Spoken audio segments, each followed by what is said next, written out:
Welcome, my friends. In this video, we will continue to solve trigonometric equations, but this time using factoring. First, let's review the zero product property.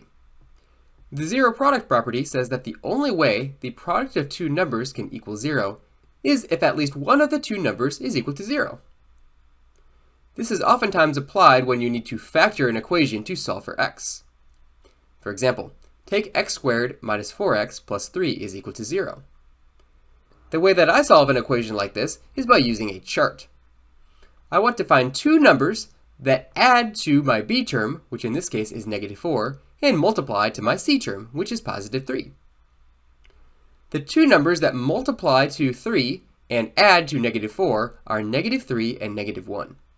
Negative 3 times negative 1 multiplies to positive 3, and negative 3 plus negative 1 is equal to negative 4. That means that the left-hand side of this equation can be factored as x minus 3 times x minus 1. If you're unsure, you can always FOIL this out to check your work. X times x is x squared, x times negative 1 is negative x times negative 3 is negative 3x, so those two middle terms add to negative 4x, and negative 3 times negative 1 is positive 3. Since we have a product of two numbers, the only way that this can be equal to 0 is if either the first factor or the second factor is equal to 0. So we set each of them individually equal to 0. We have either x minus 3 is equal to 0 or x minus 1 is equal to 0. If we add 3 to both sides in the first equation, we get that x is equal to 3. If we add 1 to both sides in the second equation, we get that x is equal to 1. This is the way that we use the zero product property in coordination with factoring to solve an equation. Let's try to solve an equation that's already factored related to trigonometric functions using the zero product property. We have secant of x plus 1 times 2 times sine of x plus 1 is equal to 0. And we would like to find all of the solutions in the interval of 0 to 2 pi, which is on one revolution of the circle. By the zero product property, either the first factor of secant of x plus 1 must be equal to 0, or the second factor of 2 times sine of x plus 1 must be equal to 0. Let's solve these individually for the trigonometric functions. If we subtract 1 from both sides on secant of x plus 1, we get secant of x is equal to negative 1. We know that secant is the reciprocal of cosine. So we can change the expression by taking the reciprocal of the right-hand side. We'll have cosine of x is equal to negative 1, because the reciprocal of negative 1 is just negative 1. 1 over negative 1 is still negative 1. We have to ask ourselves, on one interval of the circle, when is cosine equal to negative 1? Well, cosine is the x-coordinate on the unit circle, and x is equal to negative 1 at the angle of pi, so x must be equal to pi. This is the only time that cosine is equal to negative 1 on one interval of the circle. Let's solve this equation for sine. Let's subtract 1 from both sides so that we would get 2 times sine of x is equal to negative 1. If we divide both sides by 2, we get that sine of x is equal to negative 1/2. Now sine of x is equal to negative 1/2 at two different points on the unit circle on one revolution. We know that sine of pi over 6 is equal to positive 1/2, but we need negative 1/2. The times when sine is equal to negative 1/2 would be at first 7 pi over 6, which has a reference angle of pi over 6, but we are in the third quadrant where sine would be negative, so sine of 7 pi over 6 would be negative 1/2, and the other time would be in quadrant 4, where x is equal to 11 pi over 6. This would also have a reference angle of pi over 6, but we would be in the fourth quadrant where sine would be negative, so sine of 11 pi over 6 would be equal to negative 1/2. Therefore, all of the solutions on one interval of the circle to this equation are pi, 7 pi over 6, and 11 pi over 6. Plugging in any of those values for x would give us a result of 0. Let's try a problem where we have to factor. We are asked to find all of the solutions to the equation cosecant squared of x minus cosecant of x minus 2 is equal to 0, again on one revolution of the circle. Now in our equation, we have something squared minus that same something to the first power minus 2 is equal to 0. Let's let u equal cosecant of x. Then our equation would just become u squared minus u minus 2 is equal to 0. U is a common variable that you might use as a substitution. To make this a little bit easier to solve, perhaps instead of thinking of this as relating to cosecant, let's think of each cosecant as a u. Hopefully you know how to factor this type of equation. We just did one a moment ago. We need to find two numbers that add to the b term of -1 and multiply to the c term of -2. The two numbers are -2 and +1. -2 times +1 is -2, and -2 plus 1 is equal to -1. That means that this can be factored as u minus 2 times u plus 1 is equal to 0. By the zero product property, we can set each factor equal to 0. We have u minus 2 is equal to 0, or u plus 1 is equal to 0. Let's solve each of these individually for u. If we add 2 to both sides in the first equation, we get u is equal to 2, and if we subtract 1 from both sides in the second equation, we get that u is equal to -1. Let's convert back to cosecant, because we know that u is equal to cosecant. Therefore, cosecant of x is equal to 2, or cosecant of x is equal to -1. Instead of thinking about cosecant, let's think about sine. Sine is the reciprocal function related to cosecant. So sine of x must be the reciprocal of 2, or 1 over 2, which is 1/2.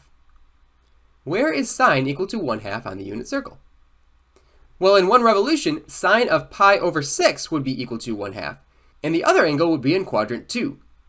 Pi over 6 is the reference angle for 5 pi over 6, which is in quadrant 2.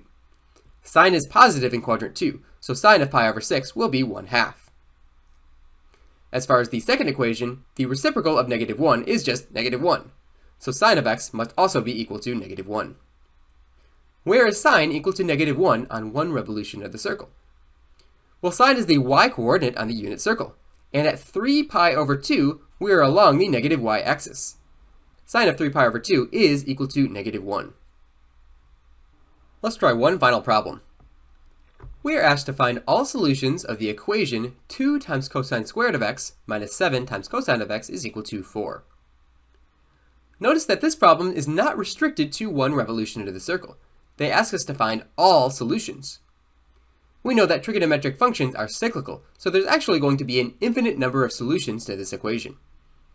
The strategy is to find all of these solutions on one revolution of the circle, and then indicate, based on the period of your trig function, which is 2 pi in the case of cosine, all of the other solutions.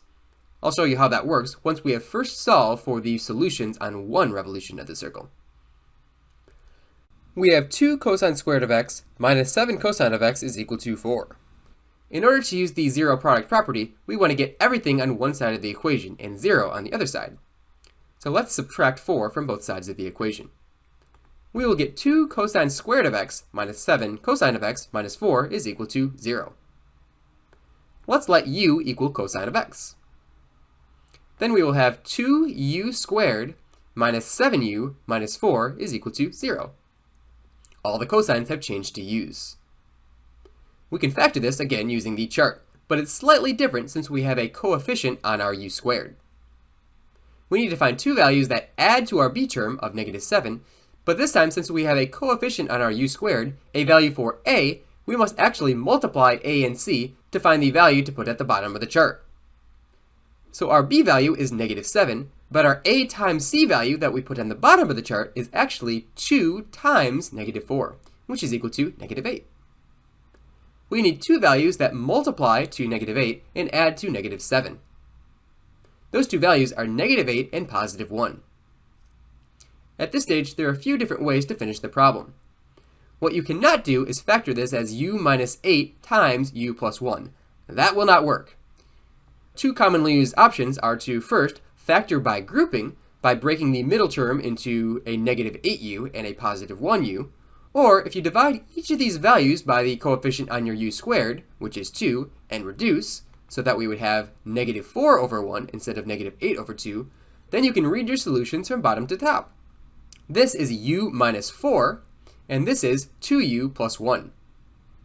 The denominator always refers to your variable, so the 1 and the 2 refer to u. The numerator corresponds to your constant, -4 and +1.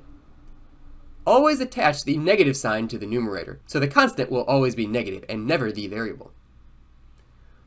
By the zero product property, we can split this up into u minus 4 equals 0 and 2u plus 1 is equal to 0. Solving the first equation by adding 4 to both sides, we get that u is equal to 4. Subtracting 1 from both sides in the second equation, we get 2u is equal to -1, And then if we divide both sides by 2, we get that u is equal to negative 1/2. If we change the u's back to cosines, we get that cosine of x is equal to 4, and cosine of x is equal to negative 1/2. Now, there is no place that cosine of x is equal to 4. The range of cosine is between negative 1 and 1. So there's nothing that you can plug in so that you will get an output of 4. So there is no solution related to our first equation. As far as the second equation of cosine of x equals negative 1/2, we know that cosine of pi over 3 is equal to positive 1/2. So we need the angles to which pi over 3 is a reference angle in either quadrant 2 or quadrant 3, where cosine is negative. Cosine of 2 pi over 3 is equal to negative 1/2, because the reference angle is pi over 3, and we are in the second quadrant.